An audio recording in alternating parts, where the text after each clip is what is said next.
Donc voilà, aujourd'hui, on est très content d'inviter François Bégodeau. Donc merci beaucoup pour d'être venu. Et voilà, j'espère que vous avez bien profité de la conférence. Donc, je laisse la parole à vous deux.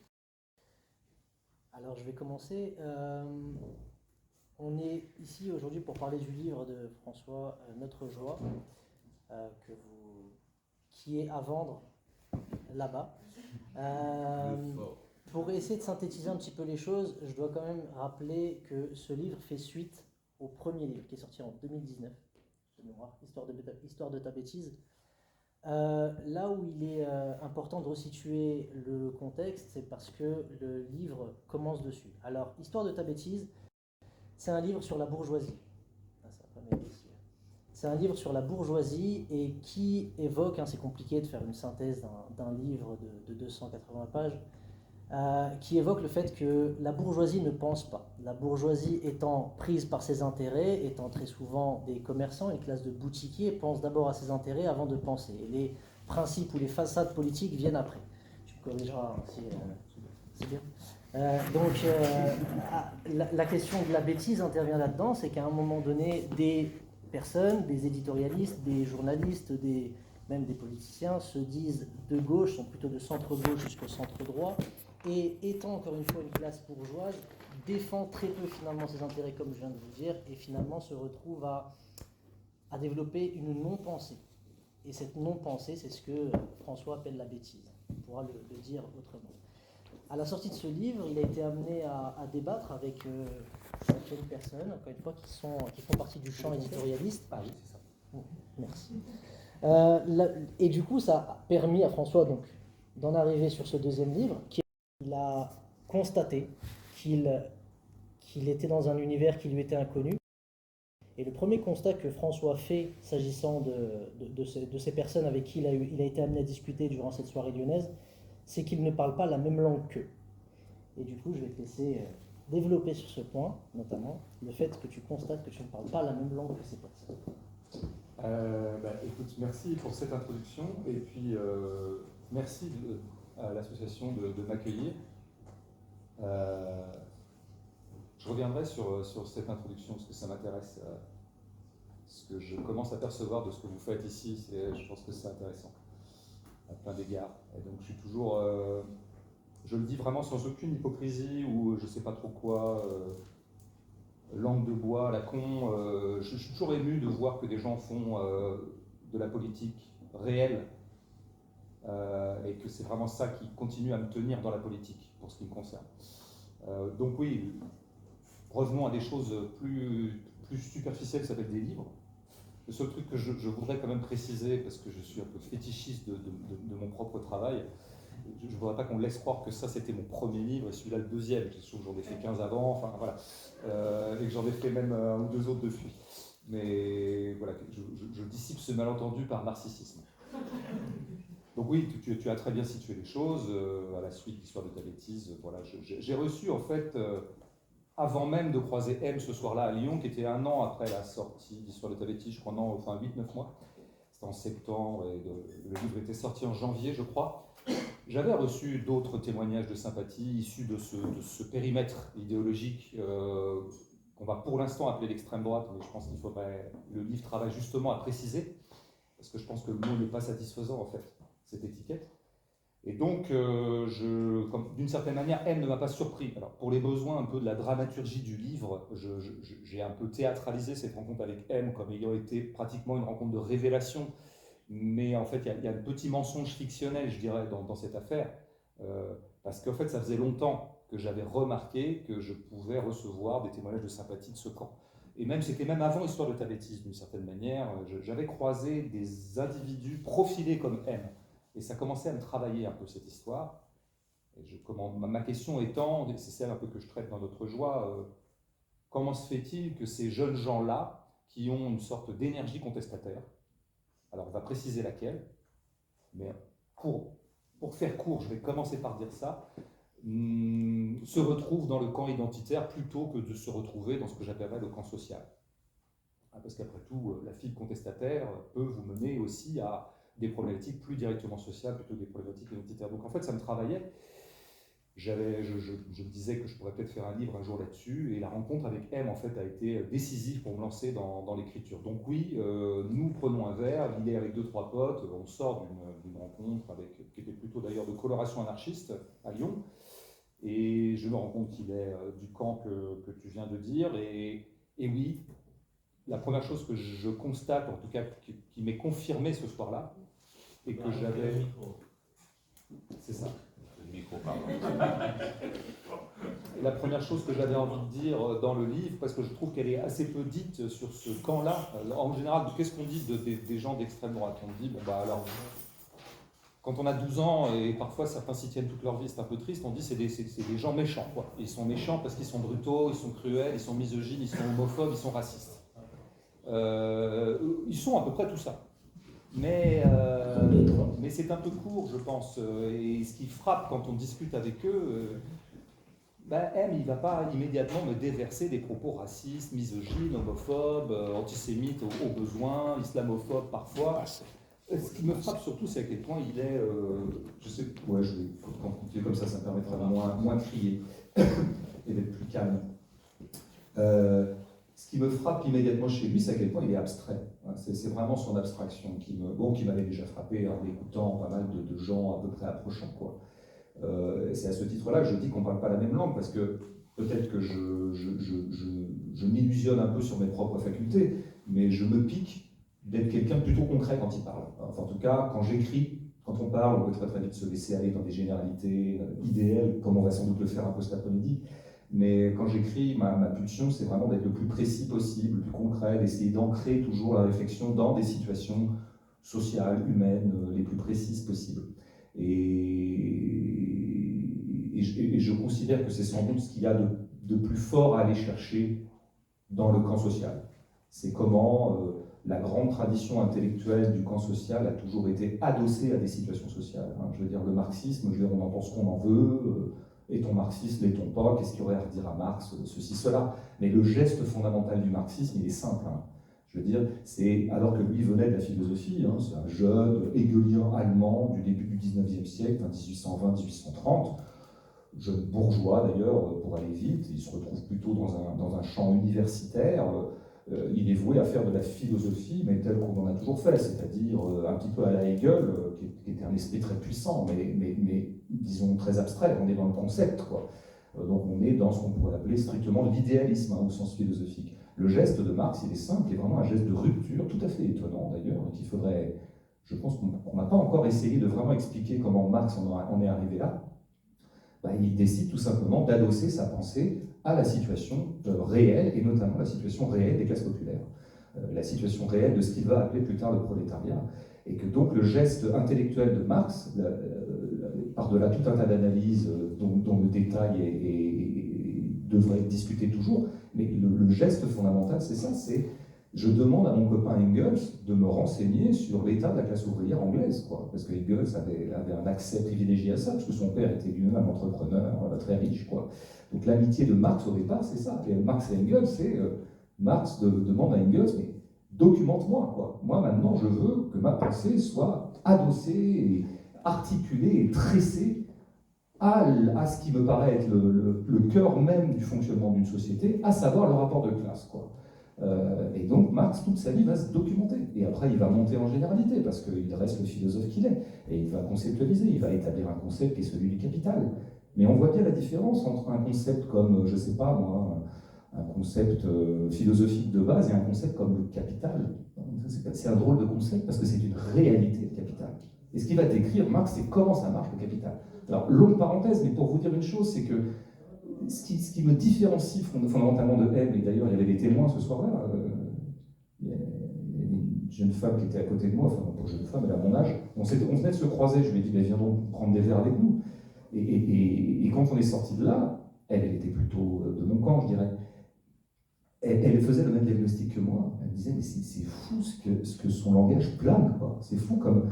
Et donc pendant les 3-4 heures où on va discuter avec bière à l'appui, en fait, c'est ça qui va jouer entre nous. C'est pas moi qui vais lui dire faut pas être raciste parce que c'est pas bien, et lui qui va me dire si, moi je suis raciste, j'aime pas les arabes, j'aime pas les noirs, j'aime pas les juifs. C'est pas du tout ça dont on va parler. Même si, bien sûr, la conversation était sous-tendue par ce genre d'affect.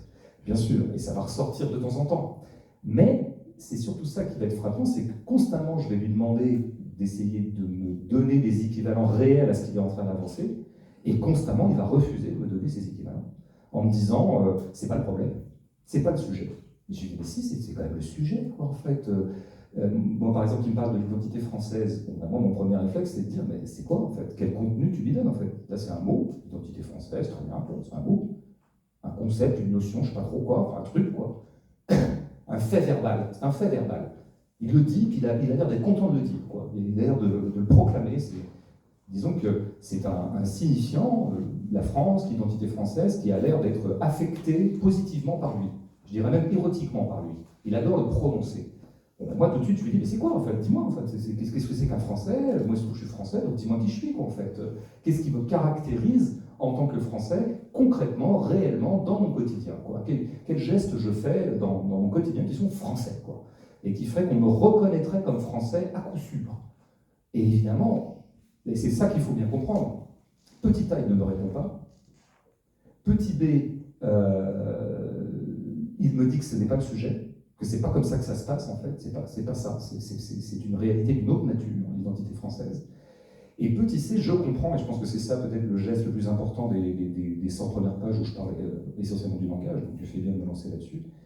Je comprends qu'à ce moment-là, non seulement l'identité française est un concept qui n'a pas de contenu, mais c'est un concept qui ne tient que parce qu'il n'a pas de contenu. Alors une fois qu'on a compris ça, je pense qu'on a compris beaucoup de choses disons, des identitaires, des choses comme ça. C'est-à-dire que non seulement ils ne s'intéressent pas à la réalité des concepts qu'ils avancent, mais il faut surtout que ces concepts n'aient pas de réalité pour qu'ils puissent durer comme concept. Voilà. Alors là, je comprends ça, et c'est la première chose que je crois, je trouve intéressant à dire sur ces gens. Je te remercie, et puis justement ça me permet de faire le parallèle avec la confusion. C'est-à-dire qu'en dehors du fait que, ce que tu dis dans le livre, hein, il y a toute une partie sur la confusion, en dehors du fait qu'il soit confus, bon, ça c'est perspicace dans le livre, c'est que tu lui dis tu es confus, dans ta bouche c'est une critique, pour lui c'est un compliment. Et c'est-à-dire qu'il refuse de se situer politiquement, et ce que tu avances c'est que finalement il est dans la confusion, tu me donneras quelques éléments de la confusion, mais je pourrais du coup faire le parallèle avec ce que tu viens de dire. C'est pas seulement qu'il est confus, c'est qu'il a intérêt à être confus pour continuer à exister politiquement. En tout cas, c'est ça que je comprends de cette première partie. Bah, ça, je veux dire, bon, évidemment, je commence le livre comme ça. Moi, je lui dis, je commence à avoir, j'ai du pif pour ces trucs-là. Donc, je lui dis, en fait, c'est bizarre, vous êtes qui, vous, en fait, là, les quatre qui venaient de m'inviter à prendre un verre en me disant, on t'adore. Parce que c'était une soirée anarchiste, enfin, il y avait pas mal de gauchos, de mon espèce. Et vous, c'est vrai, vous n'avez pas la même gueule, en fait. Il y a un truc qui dissonne un peu, quoi. Les mecs n'étaient pas rasés comme des skins, c'était pas ça. Mais disons qu'il y avait des petits faits subtils, physiques, de posture, où je reconnaissais, j'intuitais qu'on était plutôt du côté de l'extrême droite. Et donc je lui dis, mais en fait, vous êtes ça, c'est ça, vous êtes identitaire. Et là, évidemment, tu ne dis, pas du tout. Moi, je suis ni de droite ni de gauche. Bon, ben, voilà, le premier truc que je lui dis, c'est, écoute, mon bonhomme, là, t'es mal tombé, tu me prends un peu pour un pigeon. Parce que je veux dire, moi j'ai grandi, quand j'étais dans un lycée au centre-ville nantais, il y avait des fachos, il y avait des jeunes du FN dans ma classe, dans la cour de récré, je discutais avec eux souvent. Il y en a même un avec qui j'étais presque pote.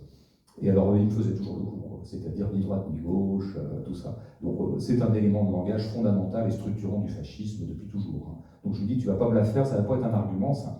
Mais effectivement, dans l'histoire, disons, je ne sais pas à quel point on peut raccorder M à l'histoire de Mussolini, ça c'est plus compliqué, peut-être qu'on en reparlera. Mais en tout cas, il y a un invariant, disons, de cette tradition de pensée-là, ce que je préfère appeler d'ailleurs une tradition affective, c'est de jouer le brouillage droite-gauche. Ça, c'est le premier brouillage fondamental, que Marine Le Pen d'ailleurs reprend à son compte. Le Rassemblement national ne cesse de dire qu'ils ne sont ni de droite ni de gauche. Donc c'est un truc bien connu. C'est la première confusion qui les constitue comme un camp. C'est ça, c'est leur premier argument de vente en quelque sorte. Donc il y a cette confusion structurante.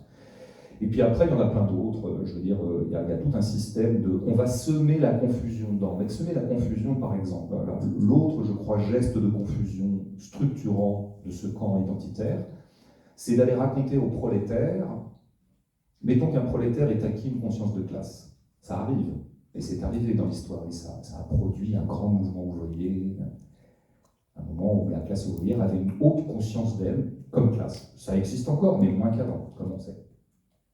Bon, bah, ce prolétaire, voilà, au moins il est clair là-dessus, il est au clair avec ça. On n'est pas obligé d'être d'accord avec cette conscience de classe, mais lui est clair. Il y a une clarté chez lui. Moi, c'est la clarté dans laquelle j'ai grandi, parce que j'ai grandi avec des... Mon père était au PC, au Parti communiste français, et puis il y avait des gens comme ça plutôt dans son entourage. Et c'était des gens, je veux dire, donc accompagnaient ce qui était le Parti communiste à l'époque, qui était le parti de la classe ouvrière, vraiment en France. Hein. Je veux dire, quoi qu'on pense du PC, il faut quand même rappeler ça. Les ouvriers qui votaient communistes, c'était clair. Ils votaient en tant qu'ouvriers. Ils votaient, ils produisaient leur imaginaire politique ou leur identité politique à partir de leur situation de prolétaire, d'ouvriers, avec des variables. Hein, ça pouvait être des employés, ça pouvait être des petits fonctionnaires, mais ils pensaient leur positionnement politique à partir de leur positionnement dans, disons, le système de production, on va le dire comme ça, sur le marché du travail, enfin il y aura plein de façons de le dire, dans la chaîne de production, dans la chaîne économique. Alors, le geste que produisent les forces fascistes, par exemple en Italie, puis nazies en Allemagne, puis ensuite dans plein d'autres contextes, y compris la France, bah, c'est d'aller dire aux prolos, c'est d'aller créer une espèce d'injecter des nouveaux affects là-dedans, quoi, de troubler le jeu, de confusionner les esprits, et dire non, il ne faut pas que tu te situes en tant que ce truc très concret, parce que pourquoi c'était clair? Parce que c'était concret. Je suis ouvrier, je travaille chez Renault, je gagne le temps, je subis ça. Toute la journée, je subis ça. Et je me bats pour avoir des conditions de travail un peu moins dégueulasses, etc. Tout ça est clair parce que c'est adossé à une réalité vécue, quotidienne, concrète, presque quantitativement établissable. Je gagne tant, on me fait travailler comme ci et pas comme ça, on m'a changé de machine la semaine dernière, j'ai mal au dos quand je reviens, etc. Et ben, les forces identitaires arrivent et disent ah ouais, mais tu te situes comme ouvrier, bon, voilà. Mais pourquoi tu ne te situerais pas comme français aussi, ou comme suisse, ou comme allemand, ou comme belge, par rapport à ton appartenance nationale, identitaire, culturelle, religieuse peut-être. C'est important quand même, tu vois, ça existe la France, t'es un Français avant tout, tu vois, puis il y a quand même des gens qui viennent travailler, là, ils ne sont pas Français, c'est un problème, tu sais, ils te piquent un peu ton boulot, hein, voilà. Alors voilà, ça c'est la mère des confusions. C'est le hold-up que produit le camp identitaire par rapport à la classe ouvrière tout au long du XXe siècle, avec parfois d'énormes réussites, entre guillemets, le fascisme italien, le nazisme allemand, où vraiment, c'est vrai qu'on le dit trop peu, mais la classe ouvrière allemande, elle était extrêmement éduquée politiquement au début du XXe siècle, grâce d'ailleurs à un parti qui était le SPD, qui est un parti qui s'appelait social-démocrate, mais qui était en fait fondamentalement marxiste. Bon, après ça c'est compliqué, mais je passe. La classe ouvrière allemande était extrêmement éduquée politiquement. Il y avait une énorme conscience de classe. En plus, elle était massive, parce que c'était un pays très industrialisé, donc il y avait du monde, quoi. Ce qui faisait dire aux marxistes de l'époque, si révolution il doit y avoir, ça sera là-bas. Et donc, qu'est-ce qui s'est passé dans les années 20, pour plein de raisons sur lesquelles je suis même qu'aucun compétent d'ailleurs pour véritablement en juger, mais quand même, il y a eu une espèce d'expropriation, de déplacement de la classe ouvrière allemande vers le nazisme, enfin en tout cas vers d'autres affects. C'est-à-dire qu'à un moment, on avait engagé une espèce de... On se vivait dans un rapport de classe avec la bourgeoisie, avec les gens qui possédaient les moyens de production, avec le capitalisme, avec le capital, avec tout ça, et d'un seul coup s'introduisait dans la donne, pour le confusionner, pour confusionner la donne, un autre rapport de force, un autre rapport, qui était un rapport avec, exemplairement, le juif en Allemagne, ou avec l'étranger en Italie. Et puis dans les années 70-80, on est allé raconter aux prolétaires français que décidément, vraiment, leur ennemi principal, c'était quand même les immigrés, notamment maghrébins, qui venaient leur piquer leur boulot, ou plein d'autres choses, ou créer d'ailleurs du moins-disant social, ce qui est un argument subtil et pervers de l'extrême droite, qui s'en fout complètement en général des conditions sociales des gens. Et voilà. Donc voilà, ça c'est l'autre confusion, je dirais, fondamentale, dans laquelle on est maintenant. Voilà, ça c'est la situation, je dirais, occidentale, peut-être mondiale aussi, mais au moins occidentale, d'une sorte de trouble qui a été jeté dans les cerveaux des classes populaires depuis 10, 20, 30, 40, 50 ans. Alors, toujours s'agissant de cette confusion, ça m'a un peu surpris dans le livre parce que je ne l'aurais pas défini comme ça. Mais tu dis que, et c'est d'ailleurs le cœur de l'ouvrage, la fausse distinction, ou en tout cas la distinction qu'ils ne précisent jamais entre antilibéralisme et anticapitalisme. C'est-à-dire qu'ils se disent toujours antilibéraux, mais ils ne se disent jamais anticapitalistes. Et ce que tu précises dans le livre, mais je te laisserai y revenir, c'est que finalement, ils sont dans la confusion en tant qu'antilibéraux, parce que quand ils disent antilibéral, on ne sait pas de quoi est-ce qu'ils parlent.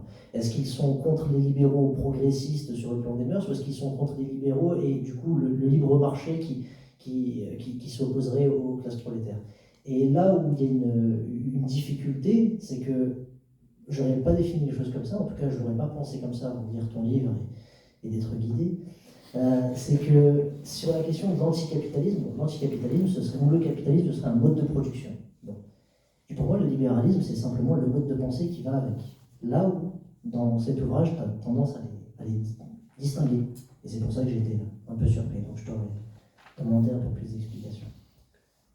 Franchement, je pense que un des mots qui sème la confusion et qui, comment dire, parasite les débats et compromet la clarté des esprits depuis, alors je dirais depuis 200 ans, hein, c'est vraiment ce putain de mot libéralisme. Parce que, à quoi, évidemment, il faut toujours préférer le capitalisme? Pourquoi? Parce que le capitalisme, au moins, comme je le disais tout à l'heure sur la recherche de Marx, ça désigne des faits concrets matériels. Le capitalisme, c'est un mode de production, c'est un mode de distribution des richesses, c'est un mode d'extorsion des forces de travail, blablabla. Et c'est très concret, ça s'analyse très concrètement. Quitte d'ailleurs à revenir sur les analyses de Marx, à les amender, à les renouveler, à les... Voilà, moi je ne suis pas de religion marxiste, et d'ailleurs je pense que Marx lui-même aurait détesté ça. D'ailleurs Marx n'a cessé lui-même pendant 40 ans de penser contre le marxisme. Il a constamment remis à jour ses analyses, parce que voilà, la production modifiait, il découvrait toujours d'autres réalités qui compliquaient un petit peu la donne. À un moment d'ailleurs, il découvre les luttes d'indépendance nationale, par exemple, Marx. Et donc lui qui était parti sur des bases très, non, le rapport social est premier, il n'y a que ça en fait qui compte, il se rend compte que quand même c'est aussi intéressant que de temps en temps les prolétaires puissent épouser des causes d'indépendance nationale, ça peut être intéressant dans la donne générale. Bref, je passe pour la nécessité d'amender toujours les choses. Mais au moins c'est un fait matériel, le capitalisme. Libéralisme, alors là, depuis le début, je pense que c'est une entourloupe ce mot. C'est une entourloupe qui a toujours effectivement créé une sorte d'amalgame confuse entre liberté de mœurs et liberté économique. Libérer le marché et libérer les individus d'un certain nombre de jougs, d'un certain nombre de tutelles autoritaires. Et c'est vrai que, très sincèrement, il est arrivé que la bourgeoisie, qui a porté le libéralisme au XVIIIe siècle, un peu encore au XIXe, et encore maintenant d'ailleurs, joue un peu. Il y a des bourgeois qui, très sincèrement, ont joué les deux de front, qui étaient très sincèrement soucieux que les individus puissent échapper, par exemple, à la tutelle ou à l'autorité d'une religion très autoritaire, qui était le catholicisme à l'époque, d'échapper évidemment à la tutelle féodale, à la tutelle du seigneur, c'est Voltaire se battant contre l'emprise de la religion catholique sur les esprits au XVIIIe, mais c'était très sincère de sa part. Et dans le même temps, Voltaire était un boutiquier, un entrepreneur qui s'est beaucoup enrichi, d'ailleurs en vendant des chaussures à l'armée, je crois. Un business pas très reluisant. Voltaire aimait bien l'argent. Enfin, et donc oui, la classe bourgeoise émergente du XVIIIe, elle était, indifféremment du côté de la libération des individus par rapport à des autorités coercitives et oppressives, et pour libérer le marché, parce qu'en tant que classe, elle avait besoin qu'on déstructure les rentes féodales qui embrigadaient le marché, qui l'emmaillotaient. Donc dès le début, il y a cette confusion-là, mais une confusion qui peut être encore une fois sincère, Or, de plus en plus, le libéralisme, effectivement, a été essentiellement dans la force qu'il avait effective, dans la façon dont il agissait véritablement dans le corps social, c'était surtout une force de libération du marché et d'oppression de la classe ouvrière. Les deux allant de pair. Plus vous libérez le marché, plus, par exemple, vous libérez... Qu'est-ce que ça veut dire libérer le marché pour les libéraux actuellement? Ça veut dire débarrasser le marché du droit du travail. Libérer le marché, ça veut dire octroyer aux entrepreneurs la liberté de licencier. Et donc, pour leur octroyer plus de liberté de licencier, il faut que le droit du travail soit un tout petit peu moins contraignant, en France notamment. Et donc, voilà. Donc, là, on voyait bien que de plus en plus, le libéralisme était devenu une force économique, enfin, je veux dire, une revendication économique, et dans le même temps, on envoie des BD aux gilets jaunes, quoi. Donc, de plus en plus, la petite base, je veux dire, authentiquement libérale et puissamment libérale, qui était celle de Montesquieu, Voltaire et d'autres libéraux du 19e, a complètement disparu. Et que de plus en plus, le libéralisme s'est accompagné de manœuvres autoritaires. C'est pour ça que je pense qu'on a affaire actuellement au bloc libéral autoritaire, quoi. Et donc il y a cette espèce de confusion qui continue, qui est complètement contenue dans le mot, hein, qui est basée sur ce mot lui-même extrêmement sujet à caution, qui est liberté. Drôle de mot, hein. Drôle de mot. Donc moi je ne sais pas du tout quoi faire de ce mot. Ça, alors là, je ne vois pas quel usage en faire. C'est un mot en tout cas qui n'a aucune efficace en lui-même. Puisqu'à chaque fois qu'on parle de liberté dans une discussion, pour qu'on puisse commencer à discuter de quelque chose, il faut ajouter quelque chose à la liberté. Si je vous dis je suis pour la liberté, très très vite vous allez me dire la liberté de quoi? La liberté de tuer ta femme? Non, évidemment pas. Donc il faut que je précise liberté de quoi? Donc on voit bien que le mot liberté en lui-même n'a aucune efficace de sens. Il faut lui apporter des adjuvants de sens. Par exemple, liberté d'expression.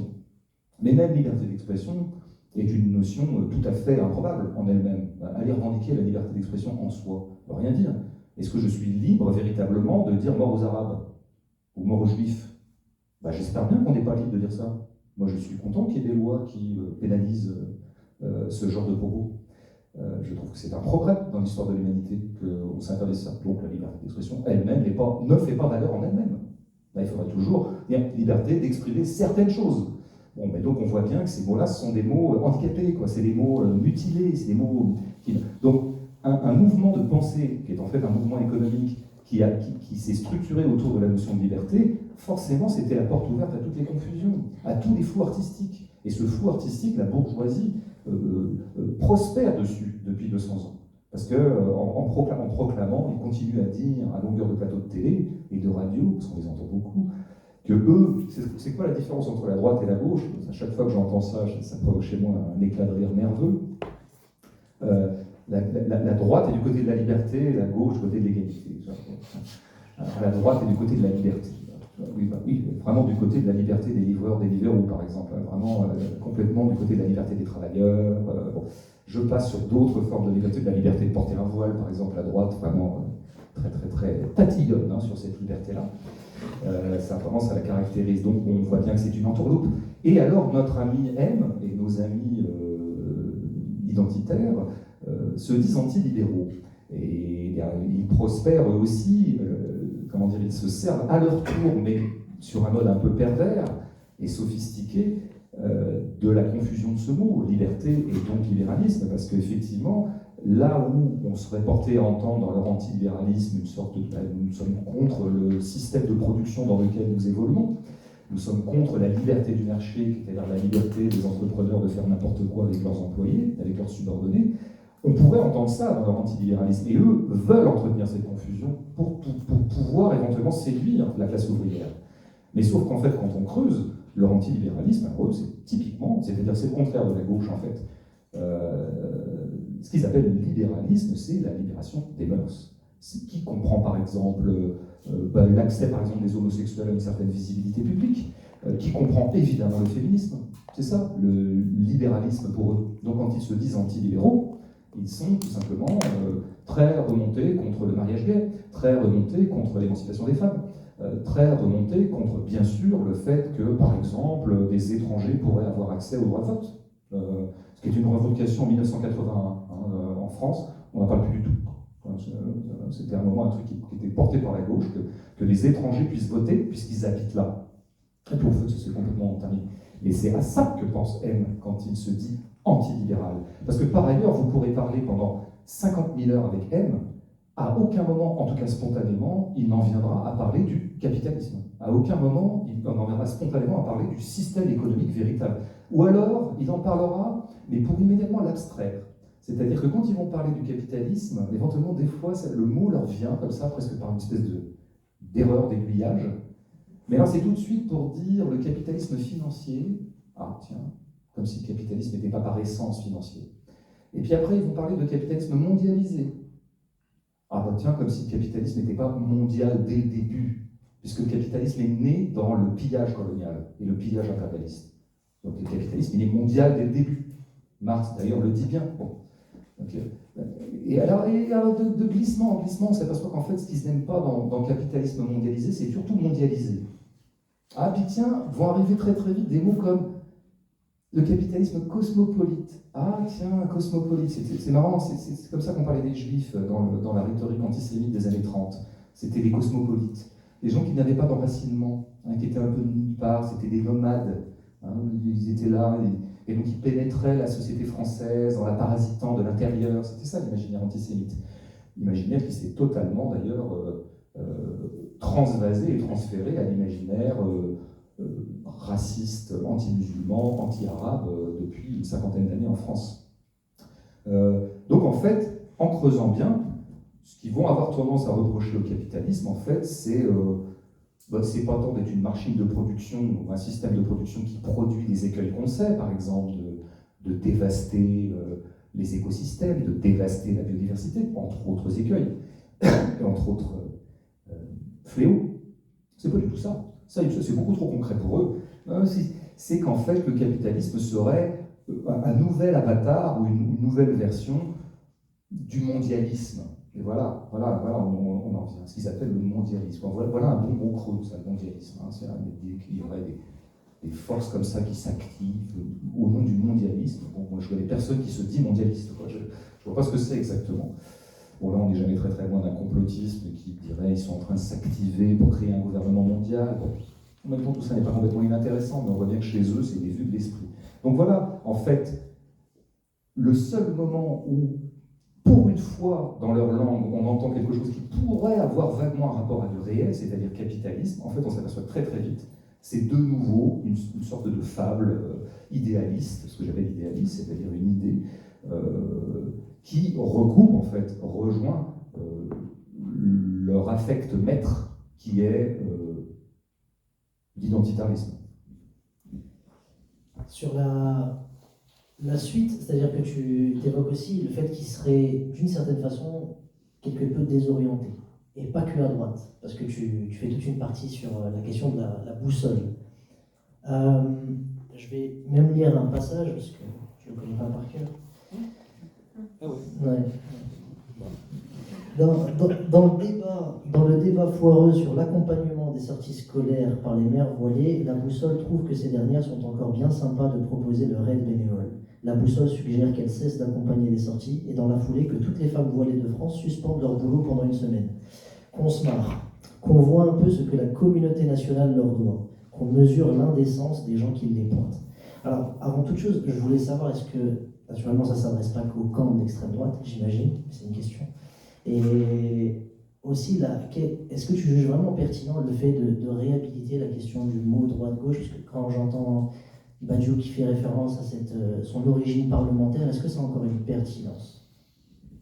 Non, c'est toujours comment dire, il y a toujours un peu deux niveaux quand on s'exprime. Il y a toujours le niveau approximatif, où on utilise des mots dont on sait qu'ils ont une sorte d'efficace dans la langue.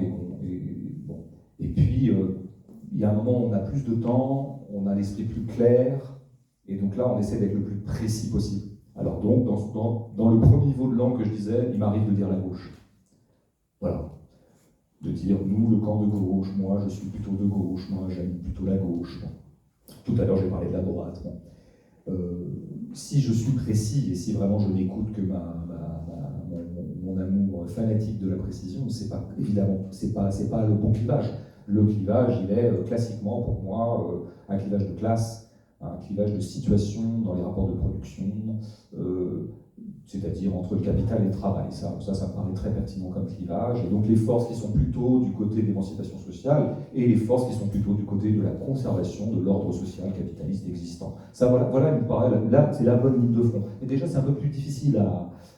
Tu vois, j'utilise plus de mots d'un seul coup, donc il faut que j'ai du temps. C'est pour ça que gauche-droite, bon, bah, c'est un peu... voilà. Alors on s'en sort en recoupant en général l'un sur l'autre, ce que fera très bien Lordon. Hein. Lordon, globalement, dit, bon, bah, qu'est-ce que moi j'appelle la gauche? Bah, en gros, bah, c'est ça. C'est des gens qui se situent du côté de l'émancipation sociale contre les forces de conservation du capital. Bon. Donc en gros, l'ordre propriétaire contre les gens qui essaient de dérégler ou de dépasser cet ordre propriétaire. Bon, pour moi, la ligne de clivage, elle est là, ce qui effectivement situe le Parti socialiste français, en tout cas au moins depuis 40 ans, à droite, très clairement à droite. Ce qui situe Yannick Jadot, pardon de parler de la scène française, je connais moins bien la scène suisse politique, mais je pense que vous connaissez bien la scène française aussi, quoi. Hélas pour vous, vous êtes obligé d'en entendre parler de temps en temps, quoi. Et je voudrais m'excuser pour mon pays. On n'est pas tous aussi cons, je vous jure. En tout cas, le spectacle présidentiel qu'on offre n'est quand même pas digne d'un certain nombre d'habitants français qui valent mieux que ça. Mais donc oui, Yannick Jadot est quelqu'un de droite, de ce point de vue-là. On voit bien qu'il est parfaitement libéral, parfaitement cohérent économiquement avec le macronisme. Bon, son seul point de clivage étant qu'il trouve que Macron n'est pas assez écolo. Mais bon, Yannick Jadot pense qu'on peut sauver la biodiversité et sauver le vivant sans dépasser le capitalisme. Je veux dire, il s'enfermera dans son erreur toute sa vie. Et tant pis pour lui. Donc oui, bon, de ce point de vue-là, moi il me semble que c'est assez clair comme ça. Bon, tu veux que je commente un peu ce que tu as lu ou pas du tout? Ah oui, vas-y, tu peux. Ben, je le resitue dans ce moment du livre où, en fait, première partie, je parle plutôt j'essaie de disséquer ce qu'est le bloc libéral autoritaire à partir de M, que je perds un peu de vue quand même de temps en temps. C'est pas un livre sur M, c'est un livre dont M est plutôt le fil rouge, la colonne vertébrale, je dirais. Je voulais surtout parler, moi, du bloc libéral autoritaire, au sein duquel je ne vois que des différences de nuances entre Macron et Le Pen. C'est important de le dire. Et je voulais en fait égrener tous les points de jonction entre historique, philosophique, matériel, concret, entre les forces du capital et les forces identitaires, qui ont toujours travaillé main dans la main. Toujours travaillé main dans la main, factuellement, historiquement, matériellement, concrètement. C'est pas une vue de l'esprit de François Bégodeau. C'est comme ça. Qui a financé Hitler? Bon, c'est tout. Qui en ce moment est autour de Zemmour? C'est la grande bourgeoisie capitaliste française catholique. C'est quand même ça, les vrais argentiers, et d'ailleurs les électeurs aussi de Zemmour. C'est vraiment un vote bourgeois, mais alors spectaculaire, beaucoup plus que le vote Macron. Moi je pensais qu'on ne pouvait pas faire pire que le vote Macron en tête de vote bourgeois, un vote de classe, mais en fait il se trouvait qu'il y avait quand même quelques prolos qui avaient voté Macron. Il y avait quelques-uns qui avaient cru à Macron. Comme quoi, par les terres, c'est pas forcément d'un grand discernement. Alors vraiment, autour de Zemmour, c'est spectaculairement un vote bourgeois, capitaliste, conservateur. D'ailleurs, moi je trouve que la gauche, plutôt que de s'échiner, mais ça reviendra un petit peu à ce que j'essaie moi de mettre en avant concernant M, j'entends beaucoup la gauche répandre contre Zemmour en disant il est raciste, il est misogyne, tout ça. Oui, il dit tout ça. Il est obsessionnellement islamophobe et je pense qu'il est pathologiquement misogyne. Il n'y a aucun problème, ça c'est acté. Mais moi, la phrase que je retire de lui, de toute sa campagne, il n'y en a qu'une, qui est la plus parlante, et qui devrait vraiment nourrir les vraies attaques contre lui de la gauche, pour si jamais il est digne d'être attaqué, parce qu'en fait, il n'ira pas très loin, c'est « il faut en finir avec la lutte des classes ». Il faut en finir avec la lutte des classes. Voilà ce que dit Éric Zemmour, il ne le dit pas dans un dîner à sa nièce, il le dit à la tribune du grand meeting qu'il fait devant 15 000 personnes, retransmis par BFM, c'est-à-dire vu par 1 million de personnes. Il faut en finir avec la lutte des classes.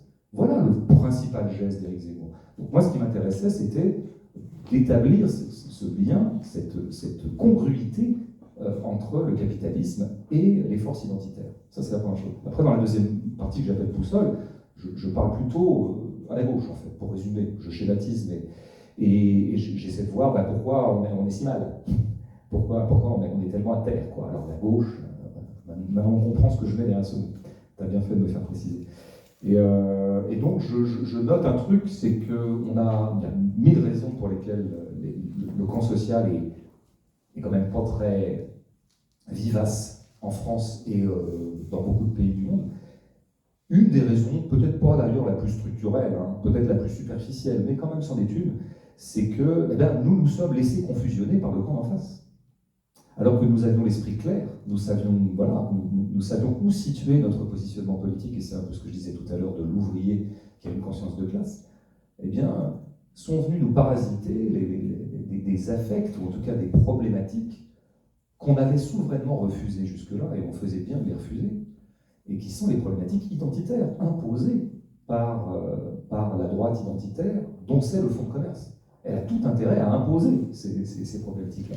Et donc, par exemple, en France, elle a choisi, dès 1989, alors la droite identitaire, mais aussi la droite libérale, la droite bêtement bourgeoise, le centre-gauche, hein, c'est tous ces gens-là qui ont constitué comme étant le débat central en France depuis 40 ans, la question du voile, et plus généralement la question de l'islam.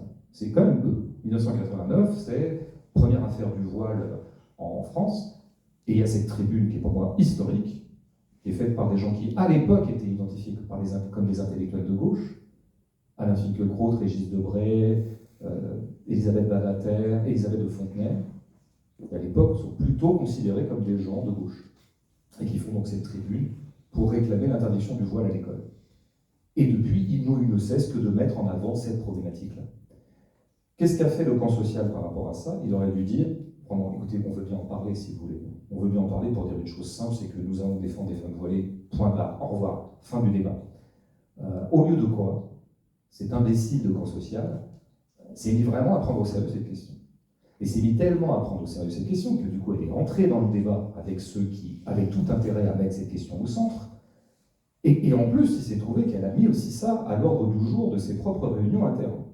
On sait par exemple que la question du voile a totalement détruit le NPA en France. C'est ça qui a complètement fissuré ce parti, qui avait une certaine vogue à un moment. Il y avait une espèce de dynamique qui s'était mise en place au moment où d'ailleurs il passe de LCR à NPA, derrière de Genceau, qui est un type que je trouve assez formidable, qui avait créé un élan comme ça. C'est quoi le NPA? Ah oui, le NPA, le nouveau parti anticapitaliste, et donc l'équivalent de. Enfin voilà, c'est la Ligue communiste révolutionnaire qui était le parti d'Alain Krivine puis Besancenot. Je pense que Besancenot est quand même un peu connu en Suisse parce que, enfin voilà, il a émergé, c'est candidat, je pense, 2 fois au présidentiel ou 1 fois, je ne sais plus, 2 fois peut-être. Bref, donc ils sont un petit peu reconstitués à un moment comme NPA et ils ont été, voilà, il y a eu des histoires autour du voile et c'est ça qui les a complètement, ils ont implosé, c'est-à-dire explosé de l'intérieur. Bon, tout ça pour dire quoi? C'est qu'un des éléments de la perdition du camp social, c'est qu'il s'est laissé contaminer et embarquer dans ce que j'appelle, d'une formule extrêmement élégante dans le livre, les débats de merde. Parce que c'est des débats de merde, bien sûr.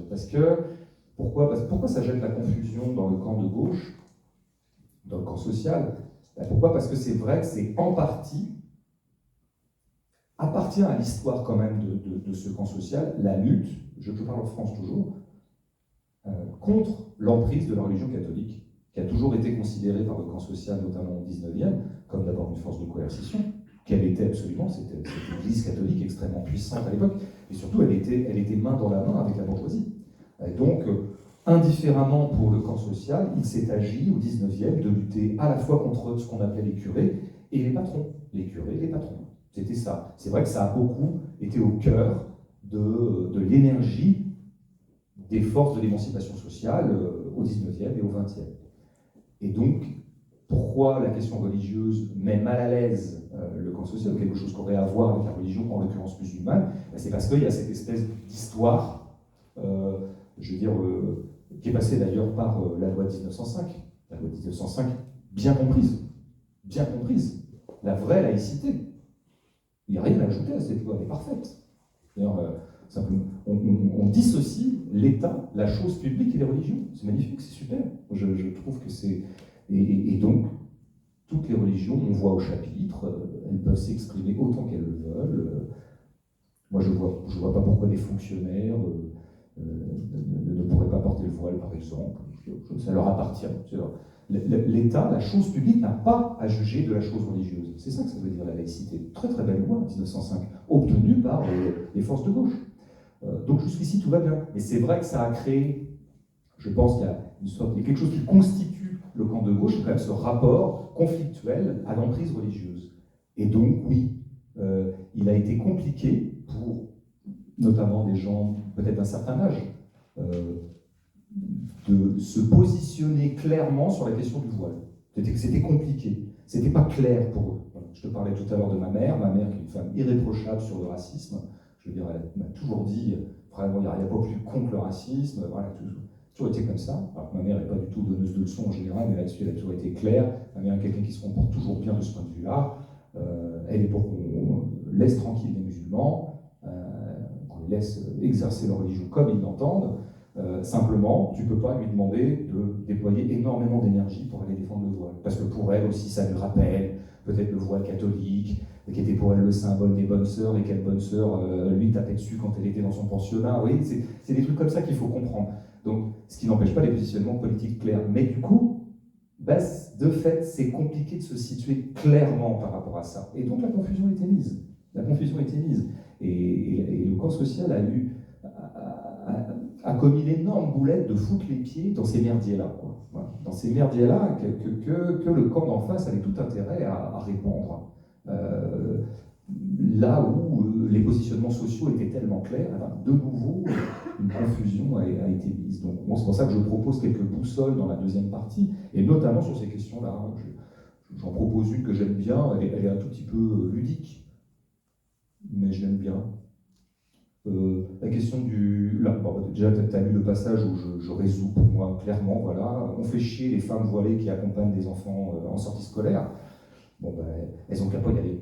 Elles ont qu'à dire, on n'accompagnera plus. On verra ce que ça fera dans les quartiers populaires en France. Quoi. Il n'y aura plus de sortie scolaire. Parce qu'heureusement qu'elles sont là, les mamans. Moi, je l'ai vu, j'ai été prof dans ce genre de quartier. Donc, ça, première raison. Puis, deuxièmement, j'appelle à une grève générale de toutes les femmes voilées pendant 2 semaines. On verra ce qu'on leur doit économiquement. Ça, je crois tout. Mais sur la question du voile à l'école, moi, je propose une sortie par le haut. Moi, je trouve dégueulasse de mettre les jeunes filles voilées dans une espèce d'injonction paradoxale.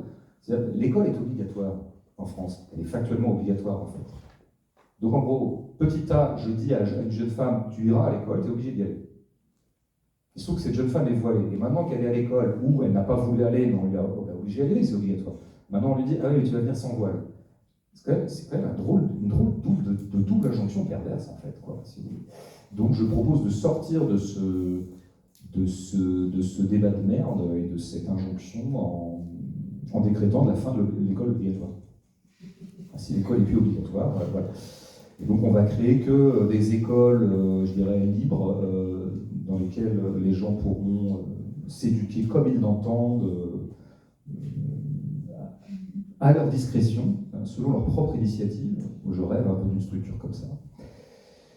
Ce qui produira, et donc du coup les jeunes femmes voilées pourront bénéficier de ce service public d'éducation libre et non obligatoire. Ce qui fait que nous produirons des femmes voilées anarchistes. Voilà, c'est ma solution. Il y a toujours un niveau de lecture subjectif et certains éléments qui m'ont fait sourire, parce que je me suis dit, si Soufiane ou Mamadou avaient écrit « L'identité n'existe pas, il faut songer à la suppression de l'école » ou « L'État est fondamentalement falsificateur », je ne sais pas si on aurait reçu le même accueil de certains membres de l'extrême droite. Et pourquoi je dis ça? Parce que là, on parle du coup à la sortie de ton livre, et donc après la sortie de ton livre. Et une fois que le livre est sorti, tu as été amené à débattre avec des personnes qu'on connaît, des Vecchio, il y a le directeur de Valeurs Actuelles aussi, en tout cas des gens situés justement dans ce camp-là. S'ils avaient eu en face de moi ou quelqu'un de mon espèce, ils auraient eu tendance à le considérer d'emblée comme dangereux. D'emblée, et ils n'auraient pas discuté. Là où la scène, elle était assez drôle, et puis en même temps j'avais un peu peur pour toi, c'est qu'ils t'ont accueilli presque avec gentillesse, tu sais, mais pas une gentillesse bienveillante, une gentillesse comme on accueille un jeune qui a fugué de la famille, et puis on lui dit, mais tu t'es un peu perdu, tu veux pas nous comprendre, nous à l'extrême droite, pourquoi est-ce que tu parles comme ça de Charlotte Dornelas? Pendant 20 minutes, le journaliste ou la personne qui l'interviewe dit, mais pourquoi tu parles comme ça de Charlotte Dornelas? C'est une bonne chrétienne, t'as pas honte de parler comme ça? C'est une injonction en fait. Et pendant, encore une fois, toutes les interviews, ça donnait ça. C'est-à-dire que, tout à l'heure, tu m'as dit que De Vecchio était un homme charmant, mais je ne le savais pas. C'est-à-dire que je l'ai découvert charmant avec toi. C'est-à-dire que quand je m'entends parler à la télévision, c'est Islamo Racaille. Et puis, quand il est face à toi, encore une fois, c'était une gentillesse. Et moi, je veux que tu m'expliques cette gentillesse, en fait, qu'ils ont eue à ton égard, et que je te remercie, en fait, de les avoir adoucis, presque. Et je te dis, j'ai eu peur pour toi, parce que je craignais vraiment qu'au bout d'un moment, tu dises... Ouais, c'est vrai, pardonnez-moi. Parce qu'ils ont vraiment insisté, quoi. C'est mal de me connaître. Tout à l'heure, je vais compléter, parce que tout à l'heure, on en parlait un petit peu en bouffant. La première raison de leur gentillesse déconcertante, alors que quand même, en général, j'y vais brutalement avec eux. Je pense que c'est parce qu'ils n'en ont rien à foutre d'être mis à mal dans un débat. C'est pas un problème pour eux. Si tu les prends en faute de précision conceptuelle, c'est vraiment ce que j'ai fait avec De Vecchio, notamment, au moment où je lui demandais de rendre compte d'un concept qu'il utilise 5 fois dans son livre. Donc je lui dis, vous l'utilisez 5 fois, donc c'est pas une erreur, c'est pas un lapsus. Donc vous pouvez en rendre compte, en plus vous l'avez écrit, c'est pas un truc que vous avez dit au café, où là, des fois, on peut dire n'importe quoi. Donc vous l'avez écrit, ça a été validé par l'éditeur, ça a été imprimé, ça a été relu. Et donc vous utilisez le concept de libéral libertaire. Qu'est-ce que vous mettez derrière tout ça? Puisque moi je pose que ce concept est totalement creux. D'ailleurs c'est un des concepts confusionnants qui a d'ailleurs allègrement répandu Alain Soral, ce qui lui permettait de créer une confusion bien arrangeante pour lui. Et De Vecchio, devant moi, alors que moi je pensais qu'il allait au moins faire semblant d'y mettre un contenu, au bout de 20 secondes, il démissionne, il dit non, mais oui, non, c'est vrai que j'ai dit ça, mais je sais, non, en fait, c'est vrai que c'est pas un mot qui est très. Et là, moi, si un jour je me retrouve dans cette situation-là sur un plateau de télé ou sur une chaîne YouTube ou que sais-je, bah, c'est vrai que je pense que j'ai honte pendant 8 ans. Et enfin, je sais pas, je vais habiter en Bulgarie, je me cache. Voilà, pour moi, c'est vraiment. C'est comme un joueur de foot qui aurait été pris en faute tu vois, de plus du tout savoir taper dans le ballon pendant tout un match, quoi. Voilà, le mec, il sort, il est humilié. C'est un cauchemar, quoi. Ben, je vois bien que De Vecchio, ils s'en foutent. Le mec, c'est parce que la justesse conceptuelle ne les intéresse pas. C'est pas leur truc, en fait. Ils sont pas là pour ça. C'est pas pour ça qu'ils veulent parler. Parler, pour eux, c'est pas dire le juste. C'est pas du tout ça. Mais vraiment pas, hein. Ça a l'air d'être un peu caricatural ce que je dis, à savoir, moi, je serais du côté de la vérité. Et moi, je suis pas du côté de la vérité. Par contre, je suis du côté de la passion de la vérité. C'est-à-dire que moi, quand il m'arrive de m'entendre dire des trucs que je trouve approximatifs, ça me fait mal, quoi. Je me sens pas bien. Et ça m'arrive vraiment souvent en public ou même quand j'écris, il y a une phrase qui me vient, je vois bien qu'elle n'est pas juste, quoi. Donc je la refais, et puis si j'y arrive pas, ça m'énerve, quoi. Donc je n'ai pas la vérité infuse, mais par contre j'ai en moi chevillé au corps le désir de juste, quoi, de justesse. Eux, pas du tout. C'est pas du tout leur sujet. Alors, pour eux, un énoncé ne vaut pas en tant qu'il est juste, mais vaut en tant qu'il soulève des troupes. Je pense qu'ils ont gardé un modèle martial du langage. C'est une espèce de chant de militaire, c'est qu'on dit, on s'en fout des paroles, mais l'important c'est que ça nous entraîne, ça nous emballe. C'est pour scander une marche, quoi. Mais franchement, c'est comme ça qu'ils utilisent la langue. Et la langue, c'est on balance des énoncés comme ça. On ne sait pas si c'est juste ou pas, c'est pas le sujet. L'important, c'est qu'ils aient une efficace. Une efficace. Donc, par exemple, de recomposition d'une sorte de fierté française. Ça va être un peu leur truc. Donc, on va crier, dans les meetings de Zemmour, on va crier vive la République et surtout, vive la France. Un truc qui ne veut rien dire. Mais tu sens que quand ils disent ça, bien, les mecs sont prêts à aller se battre en Ukraine. Enfin, ça y est, là, bon, c'est un autre rapport à la langue, hein. On y vient toujours. Alors voilà, ça c'est la première raison pour laquelle ils sont tellement gentils à la sortie d'un débat où je les ai mis à mal. Et la deuxième raison, je pense que tu l'as un tout petit peu pointé, et c'est en t'écoutant que j'y pense, parce que j'y avais pas tant pensé que ça. Ah oui, bien sûr. Bon, je pense que c'est quand même des gens qui sont pathologiquement racistes. Ça, il faut quand même le rappeler. De Vecchio, il a un nœud névralgique vis-à-vis des Arabes, ça c'est clair. Bon. Et c'est de ça que j'aurais dû débattre avec lui d'ailleurs quand j'ai eu affaire. Plutôt que d'ergoter de façon vaine, j'aurais dû lui dire bon allez Alexandre, maintenant on va arrêter de brasser des idées de merde là, ça n'a aucun intérêt, maintenant tu vas nous raconter ta vie. Et on va revenir au cœur de la névrose, on va identifier ton rosebud, comme on dit dans Citizen Kane. C'est le secret du grand Citizen Kane, ce qui a fait qu'il est devenu ce qu'il est devenu, quoi, le traîneau à la fin, la luge. Bon, c'est quoi ton rosebud? Et là, on aurait vu probablement une vexation qu'il a eue, gamin, par rapport à des Maghrébins. Au moins, on aurait parlé de quelque chose, ça aurait été passionnant. Bon, je pense qu'il n'aurait pas été prêt à le faire, quoi. Donc, il y a un truc de pathologie raciste, c'est sûr, qui est matiné quand même aussi de pathologie de classe, enfin, quand même, tout ça, tu le sais très bien. Ça s'articule quand même beaucoup, mépris de race, mépris de classe. Hein. Si on pose que ces gens-là, d'une certaine manière, se sont aussi structurés dans la mémoire de la situation coloniale, ben, je veux dire, c'était quoi la situation coloniale? C'était un oppresseur blanc par rapport à des peuples colonisés, qui étaient noirs, indo-chinois, arabes, selon la région concernée, mais qui était aussi, et dans le même temps, et inextricablement, en position de sujétion sociale. Donc si tu veux, quand quand ces gens-là qui ont un vrai atavisme de ça, cette bourgeoisie, il y a quelque chose qui s'est transmis chez elle. C'est très, non, il faut croire à ces choses-là. Même elle est arrivée jusqu'à un De Vecchio, quoi. S'il parle à un arabe, il parle non seulement à quelqu'un pour lequel il a une répulsion comme ça, atavique, une méfiance, un truc, une peur peut-être. Il parle aussi à un inférieur social. Pour lui, hein, même si toi t'arrives et qu'en fait tu gagnes plus que lui, et au bout du compte, il verra toujours en toi quelqu'un qui n'est pas de sa classe. Qui n'est pas de sa classe. Et donc, la gentillesse dont il m'entoure quand on est dans les loges avant ou quand on se raccompagne au métro après, c'est une connivence de classe. Comme tu l'as pointé, hein, je ne fais que dire la même chose que toi, en fait, en plus précis, je dirais, ou plus narratif.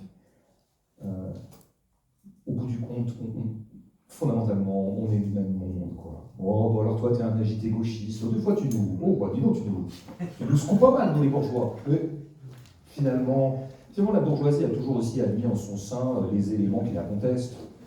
Je veux dire, c'est comme moi, quand j'étais en Hippocampe, j'avais écrit dans un autre livre, j'étais en lettres sup, donc voilà, lettres supérieures, ça s'appelle, c'est après le bac en France, je sais pas si tu dois avoir l'équivalent suisse, j'imagine. Ou peut-être pas d'ailleurs, parce qu'effectivement en France on est particulièrement élitiste dans le système scolaire. Donc on a inventé une espèce de voie comme ça parallèle des études qui permettent à la bourgeoisie d'avoir un couloir parallèle qui lui permet de ne pas aller à la fac, qui est le truc des pauvres. Mais c'est presque ça. Et donc on se retrouve en Hippocate, ça s'appelle Hippocate, en plus un nom en grec, et donc on appelle les sup, donc un truc un peu d'élite, mais à 2 balles, hein, qui mène à normal sup, en fait, personne ne va intégrer, mais disons qu'on se vit comme élite. Et ce que j'expliquais dans ce livre, c'est que moi j'étais dans une bande de potaches dans cette lettre sup. On était une dizaine à faire les cons. On était les branleurs de la lettre sup. Donc on a fait des cons toute l'année. Mais c'était prévu dans le système. C'est-à-dire qu'il y a une case pour les potaches. Il y a une case pour les... Voilà, donc en fait on faisait partie du folklore général de la lettre sup qui veut qu'il y ait des gens sages au premier rang qui suivent comme ça, et qu'il y ait les potages du dernier rang. Mais on était de toute façon... La potagerie, je dirais, consolidait le système en tant que tel. Donc je pense que c'est un peu comme ça que De Vecchio et compagnie voient ce qu'ils interprètent comme bourgeois. Je le suis quand même un peu moins que socialement. Mais en tout cas, généalogiquement, pas du tout.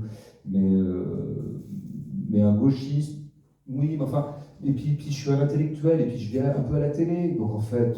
Bon, t'es des nôtres, quoi. Et donc on peut se parler gentiment, quoi. Toi, l'arabe, comment dire, tu accumules les défauts. 1, t'es arabe, 2, je t'interprète comme prolo. Ouais, donc je vais être méchant avec toi. Il y avait, sur toute la deuxième partie, donc c'est sur la question de la joie, qui a des racines chrétiennes en soi. Le mot joie, tu peux en tout cas en faire une référence, ou en tout cas faire un parallèle avec le christianisme.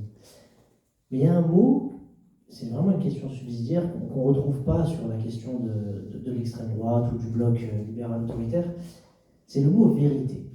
Je fais exprès de rappeler que le mot joie a une origine chrétienne, parce que ce n'est pas une question qui te gêne finalement de la provenance du mot. Mais moi, la question que je me pose, c'est pourquoi est-ce que le mot vérité, puisque ça aurait aussi son pendant aussi moral, et c'est peut-être pour ça que tu t'en es démarqué, mais je voulais savoir, pourquoi est-ce que tu ne l'as pas adossé à cette question d'extrême droite? Parce que fondamentalement, le réflexe que j'ai quand je les écoute, quand ils partagent des fake news, quand ils s'intéressent à l'historicité et pas à l'histoire, c'est-à-dire qu'ils prennent que les éléments qui les arrangent, quand ils mentent sur des statistiques démographiques, quand ils mentent sur les chiffres, c'est qu'ils mentent. C'est qu'ils sont des menteurs, c'est qu'ils ne disent pas la vérité. Et je voulais savoir pourquoi est-ce que tu t'es privé de ce mot, le mot vérité. C'est presque tactique. Ça, c'est une question plus générale. Je vais revenir aux gens dont tu parles, mais plus généralement. Tu vois, tout à l'heure, j'en ai parlé spontanément, et j'ai tout de suite eu des précautions locutoires. J'ai dit, attention, moi je ne suis pas détenteur de la vérité, je ne prétends même pas qu'il existe une vérité. En revanche, je sais que m'habite profondément, et pour des raisons qu'il faudrait élucider, une sorte de passion de recherche de la vérité. Tu vois, j'ai été un petit peu prudent. Pourquoi? Parce que la notion de vérité, elle est compliquée, elle est monumentale, elle fait peur, elle est quand même aussi...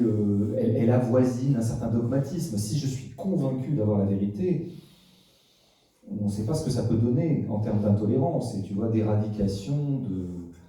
Je pense que Poutine est fondamentalement persuadé actuellement d'une vérité qui est que l'Ukraine, c'est la Russie. Profondément, par-delà d'autres calculs géopolitiques, géostratégiques, économiques, tout ça, mais je pense qu'il y a une part de lui quand même qui, pour lui, c'est la vérité, c'est comme ça. L'Ukraine, c'est la Russie. Et donc l'Ukraine ne peut pas aller dans l'OTAN. Et donc on fait la guerre. Enfin, tu vois, donc je pense que là où il y a vérité, il y a risque tout de suite d'une sorte d'exclusion de ce qui ne serait pas le vrai. Donc je pense qu'on fait bien de se méfier, nous autres tarvenus, on fait bien d'avoir une sorte de scepticisme de base pour dire, oh là, attention, vérité, je ne sais pas ce que c'est. Alors moi, je préfère lui substituer un mot qui serait l'équivalent, disons, presque profane ou prosaïque ou calme de la vérité, qui est la justesse. Bon, la justesse, je veux dire, peut-être que la vérité aurait à voir une espèce de vérité théorique, générale, conceptuelle, et la justesse aurait à voir à la pertinence par rapport à un phénomène matériel donné. Tu vois, c'est plus modeste. Je veux dire, tu vois, est-ce une vérité que le capitalisme et le fascisme finalement sont consubstantiels? Ça pourrait être une vérité conceptuelle, mais moi je vais avoir du mal avec ça. Donc immédiatement je vais dire, je ne sais pas si c'est une vérité conceptuelle de dire ça, que je pourrais vraiment, qui serait vrai par-delà les siècles et par-delà les décennies surtout, parce que c'est pas si vieux. En revanche, je dis, il est factuellement juste et incontestable que le grand capital allemand a joué Hitler contre les socialistes. Il est factuellement juste et incontestable et documenté historiquement que le capital français, en 1938, a joué Hitler contre le Front populaire. D'ailleurs, ils l'ont dit explicitement, plutôt Hitler que le Front populaire, ça a été dit, redit. Ça, voilà, tu vois, la justesse aurait à voir à des choses plus factuelles. Et donc, je pense que c'est pas mal. Avec ça, déjà, on peut s'occuper une vie, la vérité. Après, par rapport à ce que tu disais, je crois qu'en fait, le fond de l'affaire, donc, par rapport à, effectivement, on en reparlait aussi tout à l'heure, et tu viens de le rementionner, je pars de ce débat entre Renaud Camus et Hervé Lebras, qui est un démographe assez éminent en France, une espèce d'autorité en matière de démographie, et qui se trouve être un homme de gauche, on va dire humaniste bon teint, mais bon, voilà, de gauche au sens très large. Bon, en tout cas, plutôt antiraciste. Voilà. Et donc, débattant avec Renaud Camus, bon, qui parle du grand remplacement, tout ça, je pense que sa réputation a hélas traversé les frontières, qui est beaucoup repris actuellement, antisémite pathologique, mais qui s'est beaucoup quand même, comment dire, réorganisé, ou comment on dit, pour une reconvertie plutôt arabophobe récemment. Il a évolué, enfin je veux dire, c'est des boutiques, on change de produit, quoi. Et Hervé Lebras convoquait sa science de démographe, c'est-à-dire des chiffres, pour dire à quel point le grand remplacement était une illusion. Que c'est pas vrai, il y avait de plus en plus, enfin je veux dire qu'il n'y avait pas, d'un point de vue démographique, si on étudiait la natalité, on était très très loin du grand remplacement tel que Renaud Camus. Et Renaud Camus lui dit, mais moi les chiffres, je m'en fous. Donc il s'en fout de la vérité. Voilà, il s'en fout de la vérité scientifique et objective de la démographie française. Mais alors pourquoi, au bout du compte, c'est là que ça devient subtil. Et je pense que pour comprendre ce que je vais essayer de dire, il faut passer par une phrase de Sartre, alors qui est vraiment de l'autre camp, et que j'aime beaucoup, je m'empresse de le dire, parce qu'il est beaucoup éreinté un peu Sartre depuis quelques décennies en France. Et c'est bien injuste. Mais Sartre a cette phrase incroyable quand on lui fait remarquer que quand même, il s'est un peu planté quand il soutenait l'URSS, ça n'a pas duré très longtemps, hein, mais en tant que compagnon du Parti communiste, il est arrivé de défendre, y compris Staline. Voilà. Il est vite parti, mais il y a eu quelques années comme ça. Bon. Il n'a pas été le seul à l'époque. Et donc, 10-20 ans après, on dit à Sartre, vous aviez quand même vachement tort sur cette question. Vraiment, là, vous êtes planté, quoi. Et Sartre dit, oui, on avait tort, mais on avait raison d'avoir tort. Je trouve cette phrase totalement vertigineuse. On avait raison d'avoir tort. Alors attention, qu'est-ce que veut dire Sartre par là? Il veut dire que nous étions adossés, ce mensonge que nous produisions, plus ou moins d'ailleurs en le sachant, est-ce qu'ils manipulaient la vérité volontairement et consciemment ou malgré eux? En tout cas, cette espèce d'écart par rapport à la vérité factuelle de l'URSS et du stalinisme se faisait au nom de la conscience de posséder une vérité plus générale, qui était la vérité de la pertinence du communisme. C'est là qu'il faut comprendre. On avait tort sur la vérité factuelle, en disant que non, Staline c'était cool, en fait c'est pas vrai, il n'était pas si brutal, mais c'était au nom d'une vérité supérieure qui était que la vérité du monde, c'est que le communisme doit avoir lieu, et que la bourgeoisie est une classe qui ment, et que nous vivons sur un ordre social inique et mensonger. Bon, c'est une phrase redoutable. Hein. Moi, j'ai du mal à suivre Sartre là-dedans, parce que alors là, bon. Et je suis d'autant moins bien dans cette phrase qu'en fait, je crois que c'est ça qui est, au bout du compte, au travail chez Renaud Camus et chez tous les identitaires. C'est-à-dire que eux, si tu veux, ils ont une vérité qui est d'un autre ordre, en eux, chevillée au corps, qui leur vient de leur culture, qui leur vient de tout un tas de trucs, qui est, comment dire, en fait, il faudrait qu'ils mettent les pieds dans le plat vraiment. Au fond du fond, la vraie vérité, telle que ressentie par Renaud Camus comme vérité, c'est que l'Occident, alors chrétien, mais l'Occident, est une civilisation supérieure à toutes les autres. C'est la vérité. Et donc, si une civilisation en vient à remplacer la civilisation occidentale, alors c'est une civilisation faible et inférieure qui remplace une civilisation supérieure, et donc c'est la dégénération de l'humanité. Voilà ce que croit profondément Renaud Camus. Ce que croit profondément Alain Finkielkraut. Vraiment, je pense que c'est ça qu'ils ont.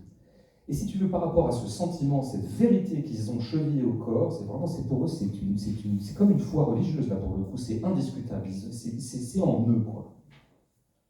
Alors, les vérités factuelles sont tout à fait secondaires. Ça, c'est pas le problème, puisque nous avons une...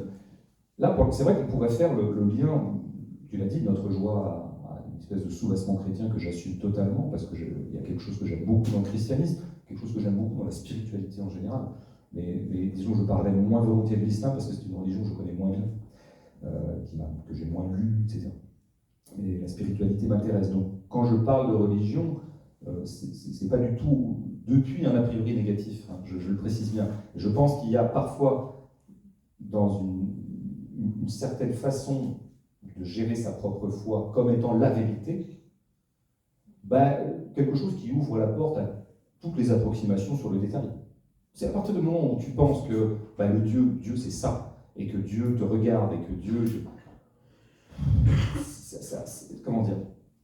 C'est comme quelqu'un, tu vois, qui serait profondément croyant. Je pense que je vais prendre les catholiques. Moi, j'ai croisé des catholiques. Ils sont profondément convaincus que, petit a, Dieu existe. Petit b, c'est le Dieu des chrétiens. Petit c, ce Dieu des chrétiens les reconnaît comme des croyants dignes de cette religion. Ils sont vraiment... voilà, Dieu les regarde et Dieu les valide. À partir du moment où tu es persuadé que Dieu te valide et que Dieu est la vérité, après, on pourra toujours te dire, oh, mais c'est quand même bizarre, monsieur, vous êtes chrétien, c'est bizarre, vous gagnez quand même 100 000 euros par mois, vous exploitez vos travailleurs et vos ouvriers dans des conditions dégueulasses, vous avez des investisseurs. Bolloré, par exemple, Bolloré est un catholique. Il est catholique, un prosélyte. Il y a même un archevêque qui le conseille tous les jours. Mais vraiment, il a un directeur de conscience qui est un archevêque et qui l'accompagne dans son quotidien. Non. Et il y a une émission catholique sur CNews, qui est une chaîne que possède Bolloré, entre autres choses. Bolloré est convaincu que, le Dieu des chrétiens existe, que c'est le seul Dieu, c'est la vérité, et que Dieu le regarde avec bienveillance, comme un croyant, un bon fidèle, etc. Et donc, si vous allez parler à Bolloré du fait qu'il a quand même pillé l'Afrique, qu'il a quand même foutu en l'air l'économie de pas mal de pays africains en s'appropriant notamment le commerce des ports, etc., là, vous lui direz quand même, Vincent, pardon, mais si Jésus revenait, il ne serait pas très content de toi. Eh bien, il s'en fout. Mais il s'en fout, puisqu'il est convaincu que Dieu existe et que Dieu le regarde avec bienveillance. Et donc, les ports en Afrique, c'est un détail. Ça, c'est vastement matériel, ça, par rapport à cette vérité profonde que Dieu est avec moi. Voilà. Voilà, la dernière question, ce sera une question subsidiaire à ce que tu viens d'évoquer. Parce que tu leur as fait le reproche, en leur disant ils se revendiquent d'une certaine tradition chrétienne, mais qu'à la différence de Jésus qui était du côté des faibles et qui ciblait les marchands du temple, eux font précisément le contraire, c'est-à-dire qu'ils pointent du doigt le migrant et sont du côté des capitalistes. Mais la question subsidiaire que je te pose par rapport à ça, est-ce qu'on ne reviendrait pas à la question des idées? Est-ce qu'ils n'ont pas un rapport à la spiritualité qui n'est que de l'ordre de l'idée, finalement? Et je te pose ensuite ma dernière question. Oui, moi c'est pour ça que je les appelle les idéalistes, et c'est que ça boucle la boucle, effectivement. J'avais commencé par l'abstraction de haine et par l'abstraction de ces gens-là, et par l'abstraction des convictions que je viens, par exemple, d'énumérer. il est tout à fait abstrait de dire que, d'abord, petit a, l'Occident formerait une civilisation. Alors, on brasse des grands mots, hein. C'est compliqué. Hein. L'Occident, déjà, ça commence où, ça finit où? Ouh là là, c'est compliqué. Deuxièmement, qu'est-ce que c'est que cette civilisation que l'Occident représenterait? Qu'est-ce qu'on appelle une civilisation? Par quoi se caractérise-t-elle? Bon, on voit bien qu'en fait, si on demande de détails, c'est foutu. Ça va se désagréger. Donc il faut que ça se maintienne comme des énoncés génériques et abstraits. Vous pouvez donc dire qu'il y a en ce moment une guerre de civilisation. Bon. Moi, si jamais je rencontre quelqu'un qui me parle de guerre de civilisation entre l'Orient, l'Occident, entre l'islam, le christianisme, je lui dis, enfin quand même, les plus grands alliés au monde depuis 50 ans de l'Arabie Saoudite, c'est les Américains. Vérité factuelle, chiffrée, reconduite à l'infini. Et qu'en ce moment, d'ailleurs, dans le marasme moyen-oriental et proche-oriental, si vous regardez un petit peu les rapports de force, c'est compliqué parce que ça change tous les jours. Enfin, globalement, il y a une constante quand même pas mal, c'est que l'Arabie Saoudite et Israël ont fait alliance contre l'Iran. Bon. Alors là, je veux dire, la guerre de civilisation, là, tu la mets où? Elle est où la ligne de front là? Mais ils s'en foutent. Ils vont dire, oh non, mais ça c'est des annonces économiques. Si bon. Donc, abstraction. Ce sont des abstraits. Et leur système de valeurs ne repose que sur des abstractions. Donc c'est ce que j'appelle des idées. Et c'est à ce titre-là que je les appelle des idéalistes. Alors j'ai oublié le détail de ta question, c'est sûr. Le rapport à la spiritualité et l'idée. Oui, c'est ça. C'est-à-dire qu'il est évident que, du coup, quand ces gens croisent le fait religieux, en tout cas quand ils ont un rapport à la religion, comme M. Bolloré, c'est pas le cas de tous. Hein. Il y en a qui sont tout simplement des mécréants, qui sont absolument dénués de toute forme de spiritualité ou de rapport à quelque chose qui pourrait s'apparenter à du spirituel. C'est des boutiquiers, c'est des banquiers d'affaires. C'est très très longtemps que la notion même de spiritualité leur est totalement étrangère. Mais il y en a quand même encore qui continuent à se situer par rapport à ça, donc Bolloré et puis plein d'autres. Et oui, par exemple, il y a toute une bourgeoisie catholique en ce moment, je le disais, autour de Zemmour. Bon, donc c'est des gens qui continuent à se prévaloir d'être, comment dire, dans une proximité avec des textes spirituels, en tout cas. Alors c'est sûr que c'est un peu l'inconvénient des textes fondateurs des religions, que ce soit le Coran, la Bible, la Torah, c'est que ce sont en général, ce que j'en connais, des textes nourrissants à l'infini. Je veux dire, on pourrait passer sa vie à lire le Coran, on pourrait passer sa vie à lire la Bible. C'est très très... Et puis tout un tas de textes en périphérie des textes fondateurs. Bah, ils ont quand même un gros problème, ces textes-là.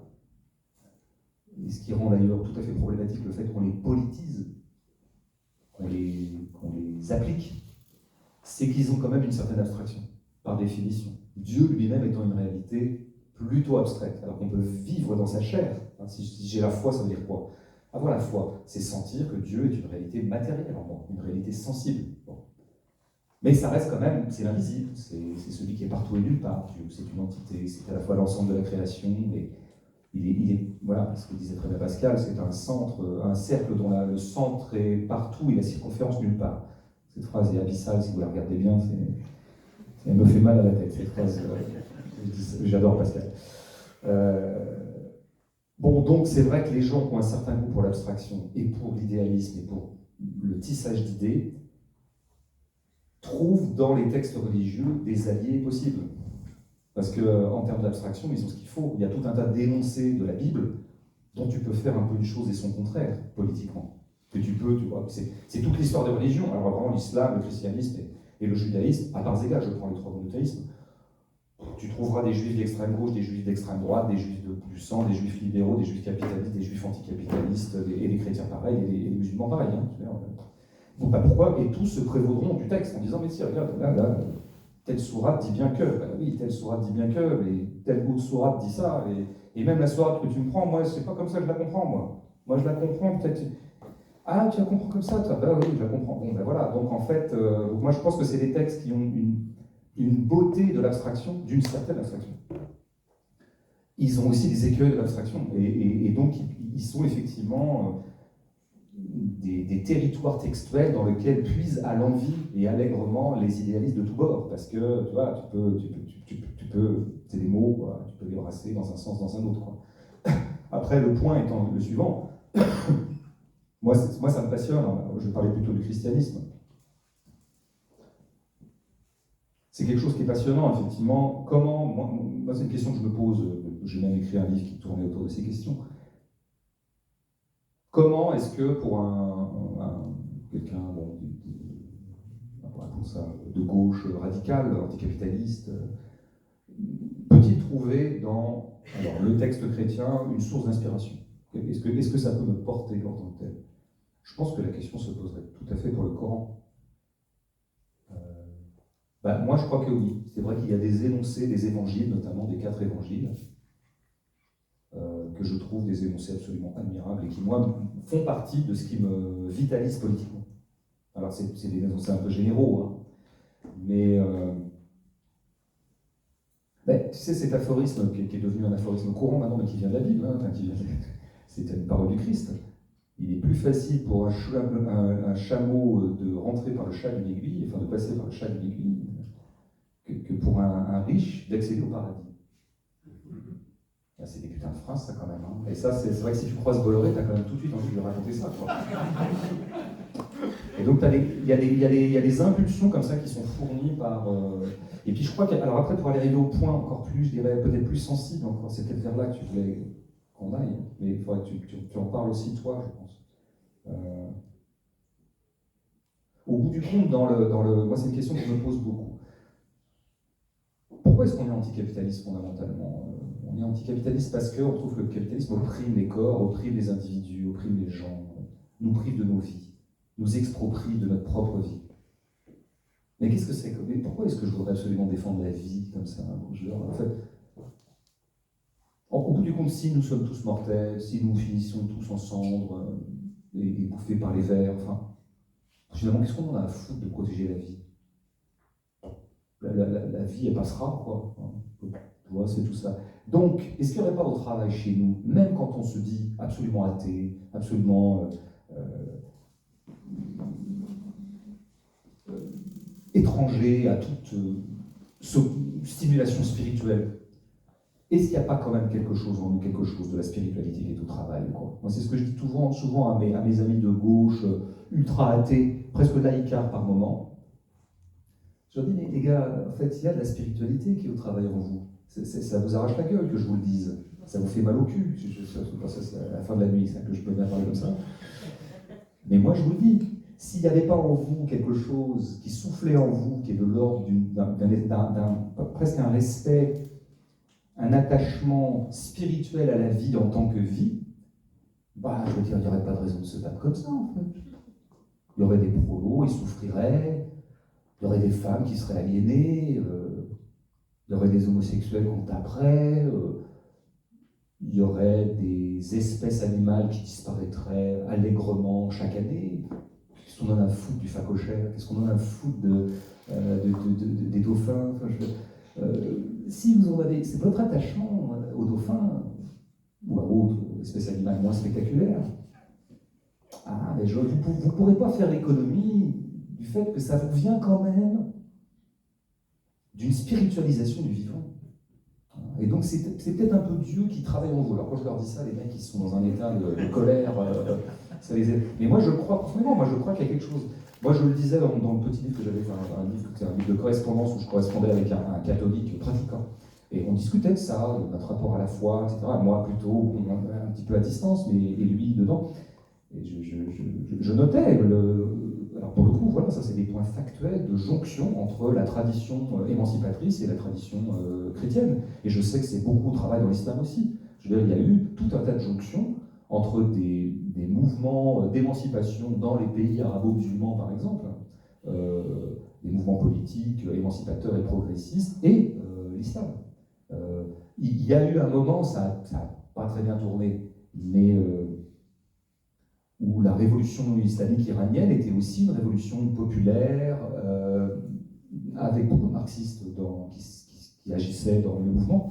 Ils ont été par la suite réprimés. Hein. Mais il y a eu un moment comme ça, une collusion, donc il y a eu des points de jonction, je pense, entre l'islam et les mouvements d'émancipation, et des points de jonction entre le christianisme et les mouvements d'émancipation. En Amérique du Sud, c'est tout à fait spectaculaire, ce qu'on appelait la théologie de la libération. Encore maintenant, vous avez des paroles du pape François, Bon, c'est un pape, alors bon, c'est vrai qu'on pourrait se passer de pape, hein, ça c'est sûr. D'ailleurs, les gens de droite détestent, la droite catholique déteste le pape François, ce qui est très bon signe. Il dit des choses essentielles quand même sur les migrants, sur tout un tas de... Donc oui, moi je crois qu'il y a quand même un truc... on ne fera pas l'économie, on ne fera pas l'impasse facilement, comme ça, à peu de frais, du cousinage ou de la consubstance, en tout cas de la consubstance partielle qu'il peut y avoir entre l'élan spirituel et l'élan politique émancipateur. Ça, tout le monde doit regarder ça en face. Je te remercie. Et puis, avant de te laisser conclure sur le plus difficile, ce que tu entends par la joie, puisque tu me lances sur ça, bah, effectivement, moi, il y a toute une partie de ton livre où tu as fait une anaphore. Hein, un peu comme François Hollande quand il disait « moi président, moi président ». Il m'a dit qu'on ne parlait pas de présidentiel, mais pas qu'aucun n'a jamais été président. Mais, bon. Mais en l'occurrence, quand tu fais référence à cette anaphore et que tu dis, donc dans le livre « Nous avons pu telle émancipation, nous avons pu l'émergence d'un ouvrier arabe à... » Je ne dis pas comme ça, hein. Mais moi je peux. Et donc quand tu dis « nous avons pu », ça veut dire que tu fais aussi un constat. Et qu'est-ce que le constat? C'est le fait de s'arrêter. Quand on parle de capitalisme, on parle de flux. On parle de choses qui vont vite, qui ne s'arrêtent pas à une information, qui en chasse une autre. Là où, quand on parle de spiritualité, on parle de quelque chose qui casse aussi le temps. Donc, je ne sais pas si tu as eu cette volonté en faisant cette anaphore, et puis en même temps, je te laisserai aussi conclure sur qu'est-ce que tu entends par la joie. Est-ce que c'est pas aussi le fait de savoir s'arrêter, faire des constats, et savoir aussi ce qu'on a pu? Ben, oui, ça, tu parles un peu, il y a plusieurs choses en une, donc comment je pourrais trouver le point de fusion entre les différents aspects que tu as très très vite abordés. Ben, je reprendrai sur la spiritualité, je veux dire, effectivement, je me souviens effectivement il y avait un texte de Badiou par exemple, tu vois, je crois qu'il parlait de nouveau des histoires de voile, tout ça. Et il en disait une chose intéressante, quoi. Une chose qui est discutable, mais qui est intéressante et qui, je crois, est au moins partiellement vraie. Au moins partiellement, elle touche quelque chose. Et c'est ça qu'on demande à un penseur, c'est qu'il touche des trucs, quoi. Moi, c'est ça, quand je lis quelqu'un qui pense, c'est ça qui m'intéresse. Je me dis, ah là, il a touché un truc, là. Ça ne veut pas dire qu'il a totalement raison, ça ne veut pas dire que je vais devenir deleuzien, ou foucaldien, ou badiousien, ou laganriste. Mais il y a un moment où tu les lis, et paf, là il y a un truc, à un moment, il touche un truc, quoi. Et Badiou disait un truc, il n'est pas le seul à le dire d'ailleurs, il disait, mais finalement, d'un certain point de vue, il est évident que le fait qu'il y ait sur la planète Terre des femmes qui se voilent, ben, je veux dire, c'est concrètement et factuellement, et quelles que soient les motivations des unes et des autres à le faire, mais en tout cas, si tu regardes le tableau, je veux dire, au moins là, il y a quelque chose qui échappe à l'uniformisation capitalisto-américaine. Voilà. C'est tout, c'est comme ça. Je veux dire, il est évident que le capitalisme, le totalitarisme marchand, qui est très très largement ordonné, impulsé par les États-Unis, maintenant en fait par la Chine et par tout un tas d'autres puissances émergentes, mais originellement quand même par l'Europe puis les États-Unis, je veux dire, aura été une grande force d'uniformisation des corps, quoi. Et c'est vrai que des gens donc qui sont comme tout le monde soumis au totalitarisme marchand parce qu'ils sont obligés d'aller travailler, parce qu'ils sont obligés de consommer, parce que voilà, ils sont pris dans le truc. Mais il y a un truc en eux qui échappe, une part d'eux, qui fait qu'à un moment ils se réfèrent à autre chose que le système de production et de consommation dans lequel ils sont enrôlés. Ils se réfèrent à autre chose. Et ben, par exemple, ils se réfèrent à un Dieu qui a été, dont la parole a été véhiculée par tel énergumène barbu au 1er siècle de notre ère chrétienne, ou au 7e siècle, ou 8e, en ce qui concerne Mahomet, ou d'autres religions. Mais je veux dire, de ce point de vue-là, ça fait de tous les gens qui ont un rapport aux religieux quelque chose des alliés objectifs, au sens où quelque chose en eux échappe, ils se réfèrent à autre chose. C'est ça qu'il faut bien comprendre, quoi. Indépendamment du contenu qu'ils donnent à leur religion, qui pourrait être un contenu par ailleurs tout à fait antiprogressiste, ça arrive, quoi. Il y a des catholiques fascistes, il y a des musulmans fascistes. Bon. Mais en tant que tel, il y a quelque chose qui échappe. Donc je pense qu'effectivement, et notamment par rapport à ce flux, moi je veux dire, je me suis toujours demandé pourquoi le spectacle de la prière m'émouvait tant que ça. Et vraiment, alors là, pour le coup, je dirais indifféremment, quand je vois des musulmans prier ou des chrétiens prier. Ça m'émeut toujours. Moi, je n'ai jamais prié de ma vie, c'est vraiment pas ma culture, mon éducation. Je le regrette, mais c'est comme ça. On n'a pas tous une faculté de prier. Donc déjà, pour moi, c'est une faculté de prier. Je le vois comme une capacité, beaucoup plus que comme un signe d'aliénation. Et pourquoi ce spectacle m'émeut toujours? Il m'émeut, d'abord parce que c'est toujours beau. Il y a un truc, c'est beau, esthétiquement. Mais surtout parce que c'est un peu ce que tu disais. À ce moment-là, ces corps échappent à la marchandise. Il y a quelque chose qui se passe en eux. Alors peut-être qu'ils sont plus ou moins sincères en le faisant, mais ça, ma foi, moi, je n'entre pas dans le détail de ce qui les anime véritablement en s'agenouillant pour prier ou en faisant les gestes de la prière selon la religion. En tout cas, il y a quelque chose à ce moment-là qui s'arrête, il y a une espèce de recueillement en soi-même qui est tout à fait, non rentabilisable par le marché.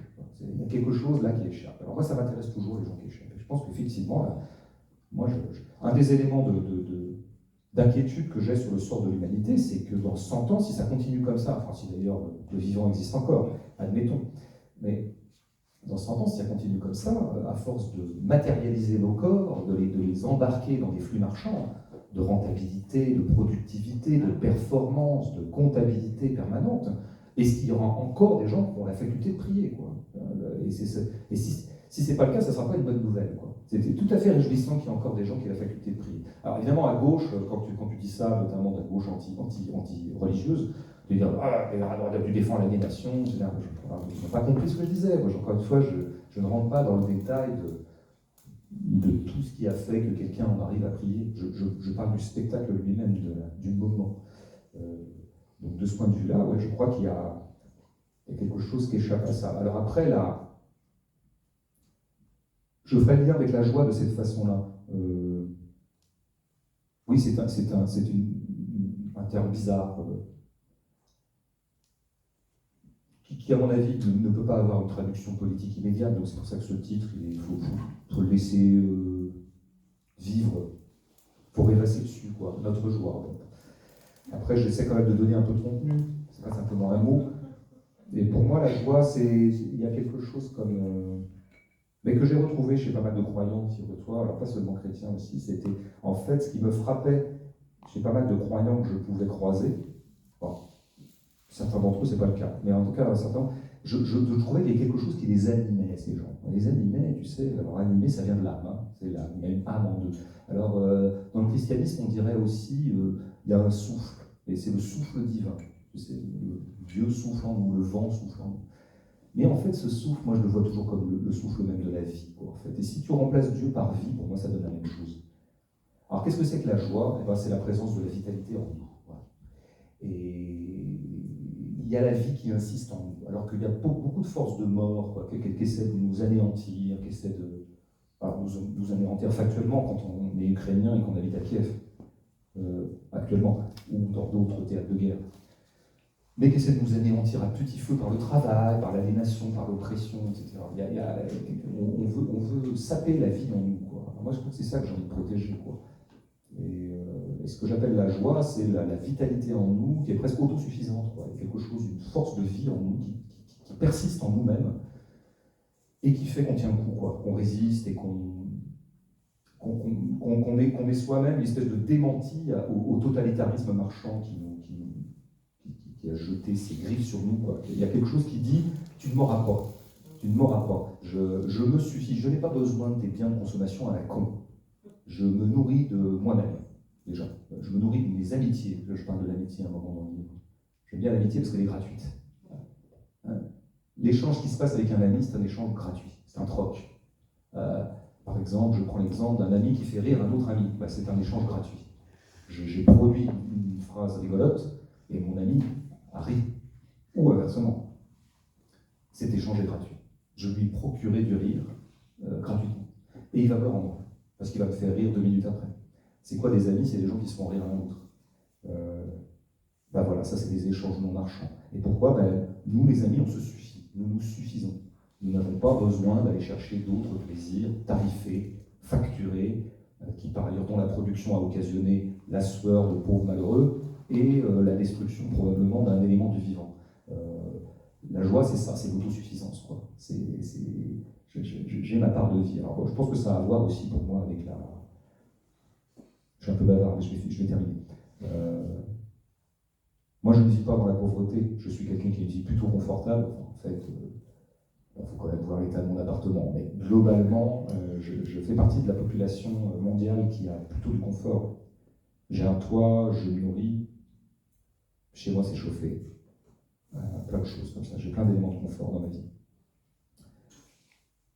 Il n'en reste pas moins que je crois que je comprends très très bien ce que ça veut dire la pauvreté. Enfin, je veux dire, comme horizon.